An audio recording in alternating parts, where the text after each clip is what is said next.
developed from this, that I was Icelandic, that there's a certain tradition in Iceland for some sort of musical like chord structure, and that I have sort of an ancient side in me that's like roots. And there's another side of me which is related also to Iceland, all the poets and literature being so big thing in Iceland.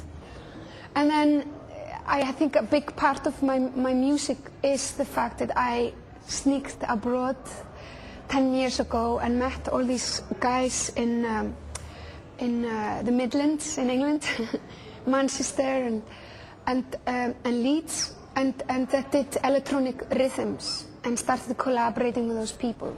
So there's another category I call beats.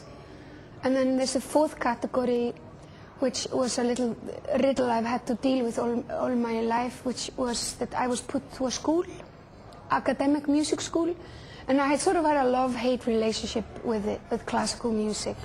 I didn't understand. So one of the series is kind of me dealing with that, and Brodsky String Quartet doing string versions of a lot of my songs.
I've been listening to your music, obviously, in the last few days before coming to Iceland, and there was a small little sentence I picked out from one of the tracks on Vespertine, which is, "I thrive best hermit style." And that seemed for me to kind of sum up that, where you'd got to anyway with that album. Was that quite true? Yeah, I guess homogenic for me was kind of going about the extrovert side of me, you know, kind of walking the mountains and dealing with the outside world and kind of being social and kind of that side of me. But on Vespertine, it was more like the hermit style of me, and kind of dealing with the other half of me, which I think every person has, those two sides. When, you know, after you close the door and you're home on your own and you've got a few hours and you're not speaking to any, and you're just kind of feeling good and comfortable with yourself and daydreaming or reading a book, or so. Yeah, I think that sentence probably sums up Vespertine pretty well. I always feel, you mentioned that you have an extrovert side and an introvert side, but I feel there's a dichotomy throughout your work whereby there's a very mysterious, enigmatic element, but all the while you are a public performer.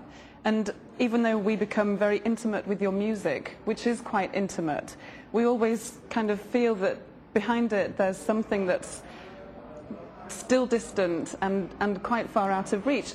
Is it a challenge throughout your work to play with those?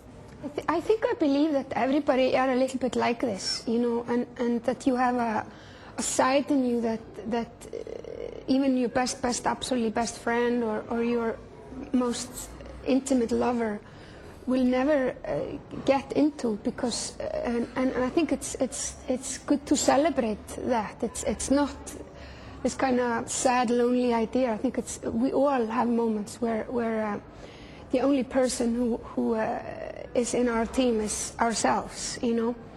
And then we have obviously all of us, the complete opposite, when we're surrounded by friends or loved ones or moments that are maybe more universal, you know, when either we're in the middle of a discotheque with our hands in the air and we love everybody, or a football field, you know, being hooligans, or you know, in a family party or something. And I think to sort of say that those two extremes don't exist, and to stay in the middle and write all my music from the middle stand, it wouldn't be telling the truth, because I think we all have both in us, you know. And that's what's great about music, is that it can cover both, you know.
Do you get bored quickly? Are you an artist who, once you've done something, it's done, move on, leave it? Yeah, very much so. I guess that's why my tours are never that long, you know. I kind of never make it to the most, like South America, for example. Because by the time I'm supposed to go there, I'm like, okay, that's it, I'm going to the studio. But yeah, for sure. That's also why last year was kind of unusual for me, to kind of sit and listen to my old stuff for a year. I was kind of like, okay, you know, it was very, I got very impatient.